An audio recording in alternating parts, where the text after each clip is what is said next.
Dans un cours précédent, nous avons abordé ces notions de SCSS et SASS. Mais revenons un petit moment dessus. La gestion des feuilles de style CSS peut devenir rapidement complexe et extrêmement difficile à maintenir. Eh bien, SCSS, SASS va apporter une solution efficace et simple en offrant une approche plus modulaire, structurée et dynamique du CSS. Ces préprocesseurs permettent d'améliorer l'organisation du code, de réutiliser des styles et d'optimiser le développement des interfaces. Ce chapitre que nous allons faire ensemble introduit les concepts fondamentaux de SCSS et SASS, que l'on a déjà vu un petit peu dans un cours précédent. Ensuite, nous verrons leurs différences, leurs avantages et leur utilité dans un projet moderne. Qu'est-ce que SCSS, SASS ? Eh bien, ce sont deux syntaxes d'un même processeur, un processeur CSS. Ils permettent d'ajouter des fonctionnalités avancées aux feuilles de style tout en restant compatibles avec le CSS standard. SCSS pour SASSI CSS.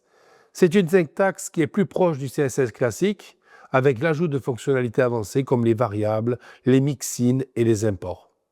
SASS est une syntaxe plus concise, sans les accolades ni les points-virgules, qui est idéale pour une écriture rapide.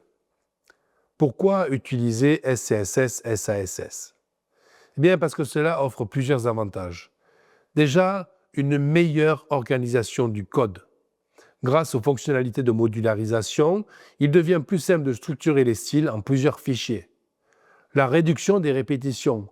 L'utilisation de variables de mixin évite d'écrire plusieurs fois le même style. La facilité de maintenance. En modifiant une variable centrale, il est possible d'appliquer instantanément les changements sur l'ensemble du projet. Et puis, il y a la compatibilité avec le CSS standard. SCSS, SASS compile en CSS, garantissant ainsi une compatibilité totale avec tous les navigateurs. SCSS est généralement préféré pour sa syntaxe plus proche du CSS classique. Et c'est vrai, vous le verrez dans la suite du projet, ça sera beaucoup plus utilisé que SASS.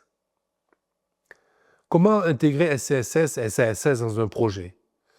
Eh bien, l'intégration va reposer sur plusieurs étapes clés. La première, il y a déjà l'installation du préprocesseur. SCSS, SASS doit être compilé en CSS pour être interprété par les navigateurs.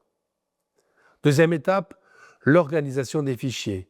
Il va falloir structurer les styles en plusieurs fichiers pour une meilleure lisibilité et une gestion plus efficace. Troisième étape, l'utilisation des fonctionnalités avancées. Les variables, les mixins et les imports permettent de réduire la duplication du code et d'améliorer sa cohérence.